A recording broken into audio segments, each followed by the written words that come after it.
Decíamos en el vídeo anterior que la programación pedagógica comenzaba por un análisis de la realidad, por un diagnóstico inicial.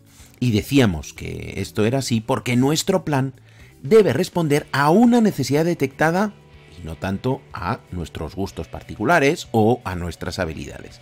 Como esto ya lo expliqué en el vídeo anterior, simplemente te pongo como ejemplo que si diseñas un plan de incorporación de la metodología del aprendizaje-servicio, por ejemplo, en tu centro educativo, debe ser porque tras el diagnóstico has concluido que se trata de un método muy eficaz, porque se adapta a las características del contexto de centro, porque has visto que tiene gran aceptación entre el claustro y porque los propios alumnos y familias han demostrado gran receptividad. Es entonces cuando se justifica el diseño y no porque a ti te pareciera atractiva la propuesta del aprendizaje-servicio o porque lo dominaras tras hacer un curso o porque ahora esté bien visto o esté de moda en el entorno escolar. Otro ejemplo. En mi ONG propongo un plan del desarrollo de educación emocional orientada hacia el respeto, hacia la convivencia, porque el análisis realizado arroja ciertos datos que atestiguan que en ese contexto la carencia más acuciante es de convivencia y además porque he detectado también que en dicho entorno lo que provoca la baja convivencia y respeto es una carencia de educación emocional.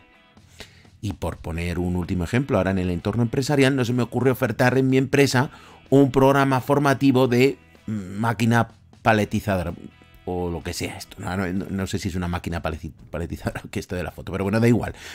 No se me ocurre proponer un programa formativo de cualquier máquina, la que sea, porque encontré una subvención europea y quería aprovecharla, sin comprobar antes si alguien la necesita. Porque me puedo encontrar con que, oye, quizá toda la plantilla tenga ya el carnet. Esto igual te parece una exageración, pero he visto que pasa en la realidad. Y he querido usarlo para ilustrarte mejor el sentido de detectar lo que es necesario. Visto esto, ahora cabe preguntarnos, ¿y cómo saber qué cuestiones son más necesarias que otras? ¿Cómo saber en qué centrarnos si hay varias necesidades? Porque es que puede ocurrir que dentro de un mismo contexto concurran varias necesidades. ¿Qué criterios sigo para anteponer una a otra? Para ayudarnos podemos recurrir a la pirámide de necesidades de Maslow. Maslow describe una pirámide como esta, de las necesidades del ser humano, y las organiza desde la base hacia la cúspide, comenzando en la base por las más, lógicamente, básicas. La clave, que puede sernos útil en este momento, es que no podremos atender a las necesidades del siguiente nivel desde el momento en que una de las anteriores no esté satisfecha, o al menos suficientemente satisfecha.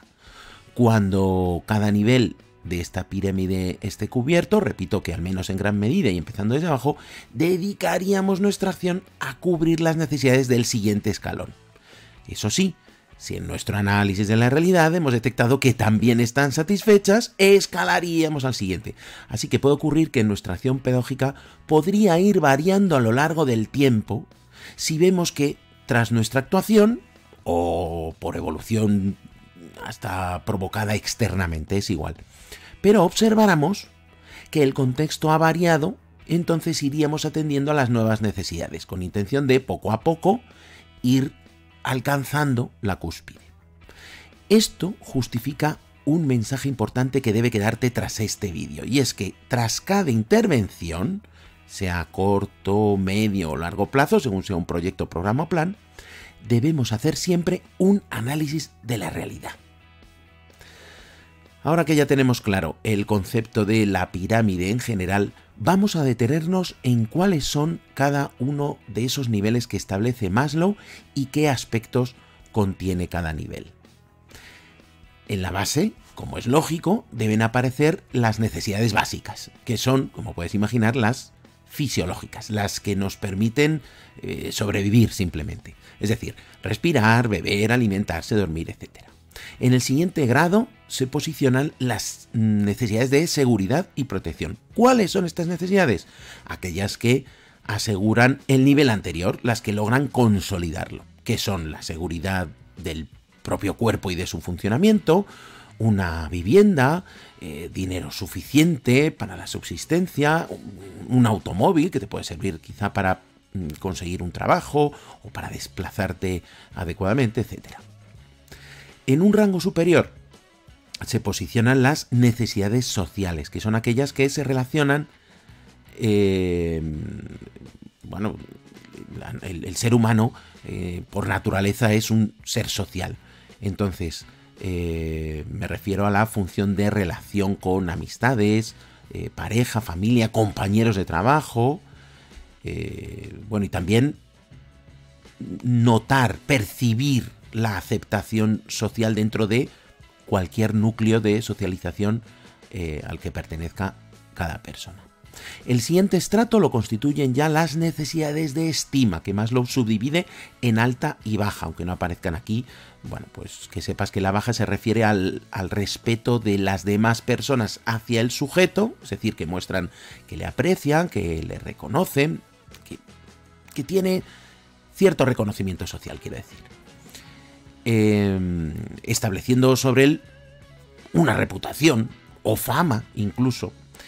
Y la alta necesidad de estima se orienta a la necesidad de respetarse a sí mismo y por lo tanto tiene que ver con sentimientos de confianza, competencia, logros, independencia, libertad. Y para finalizar la pirámide, en la cúspide sitúa Maslow las necesidades de autorrealización.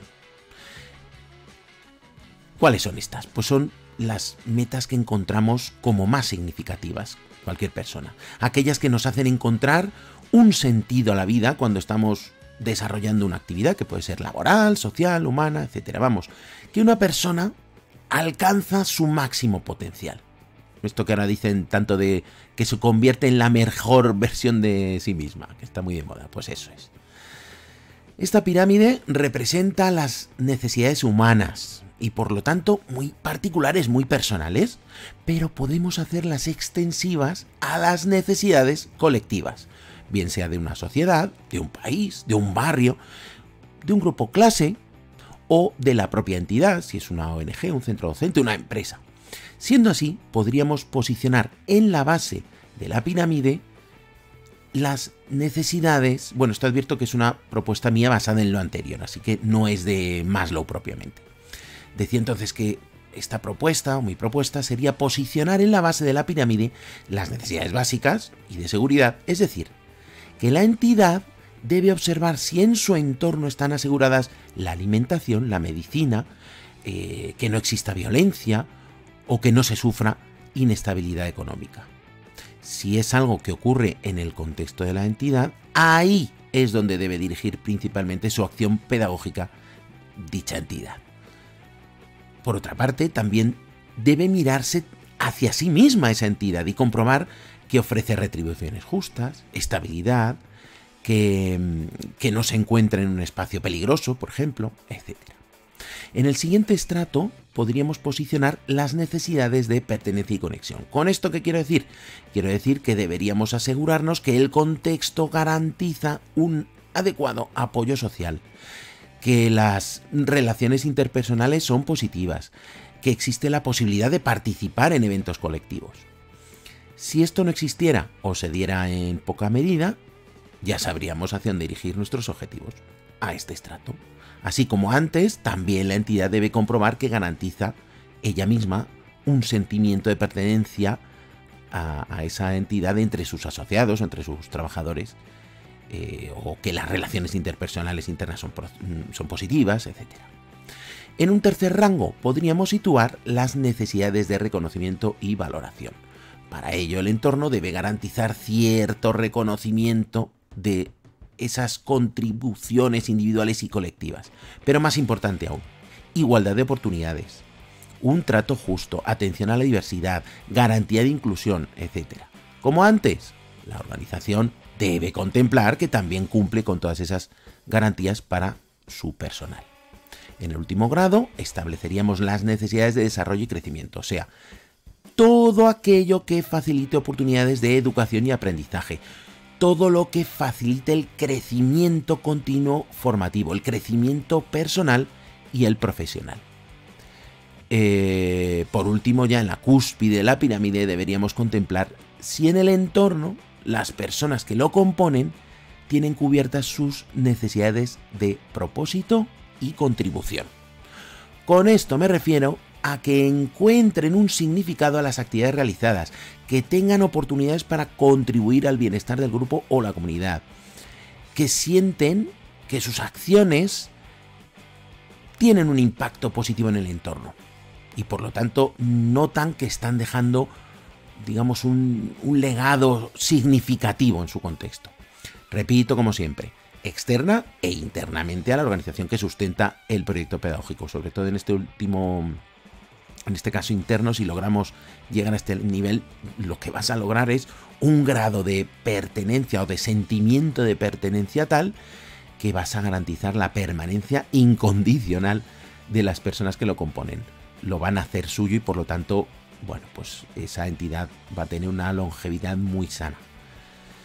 Bien, llegados a este punto, puede que te preguntes, ¿y si encuentro que no hay ninguna necesidad que cubrir en ese entorno? ¿Y si toda esta jerarquía está cumplida en el contexto? ¿Cuáles serán las metas de mi acción pedagógica? Mi respuesta es ninguna.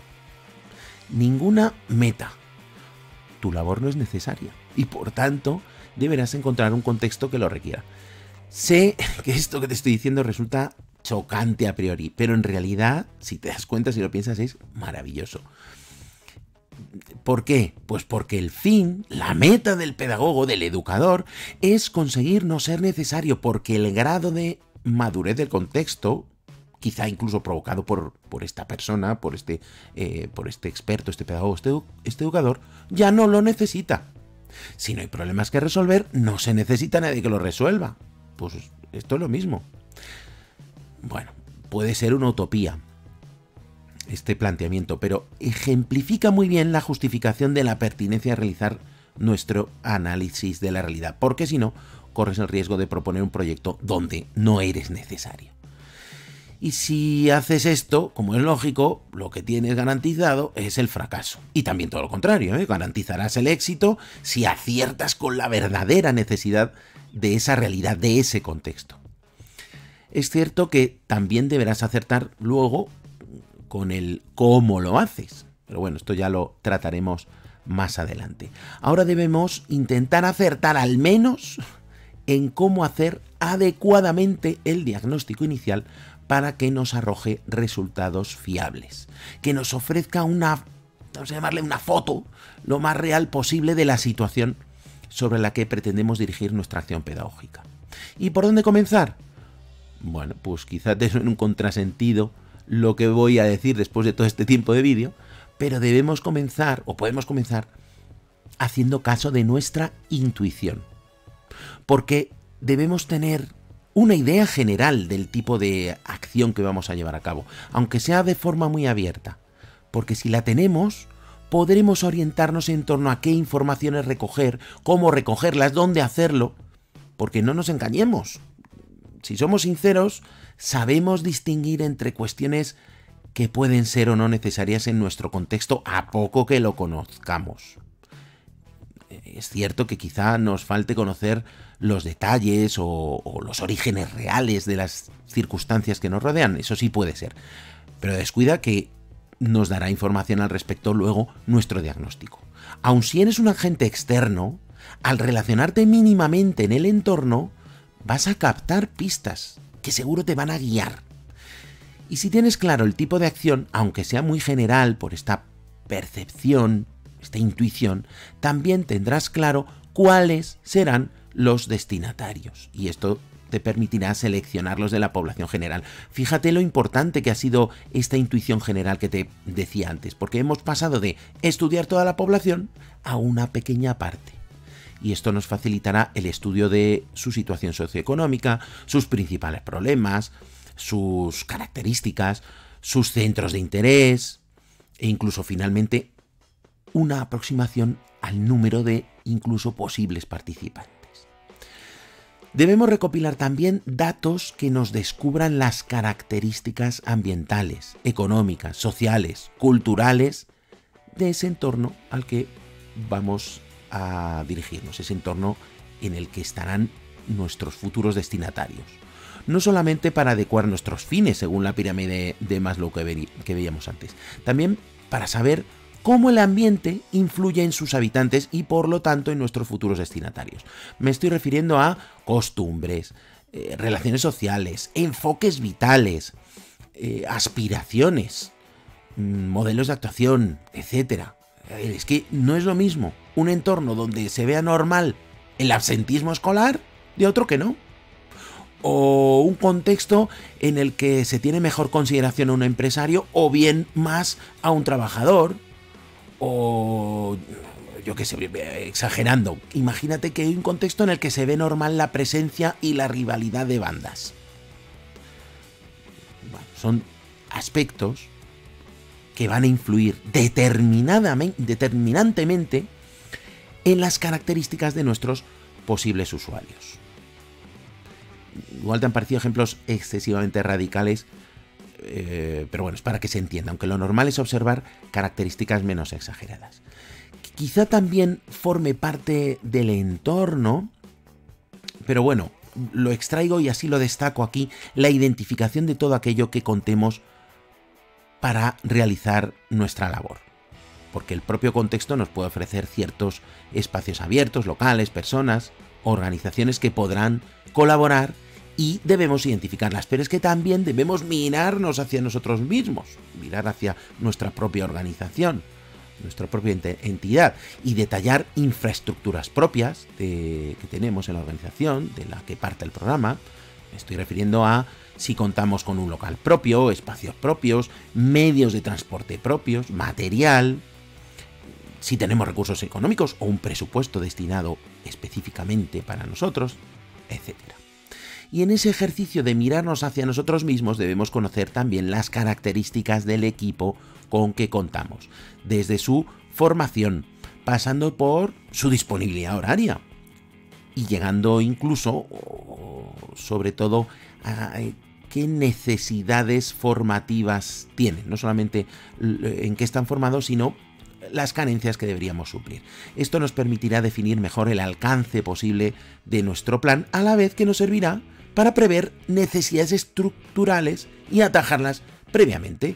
Por ejemplo, pues si vemos que necesitan nuestro equipo una formación, pues se la daríamos, una formación previa antes de comenzar la acción pedagógica. Cosas de este tipo.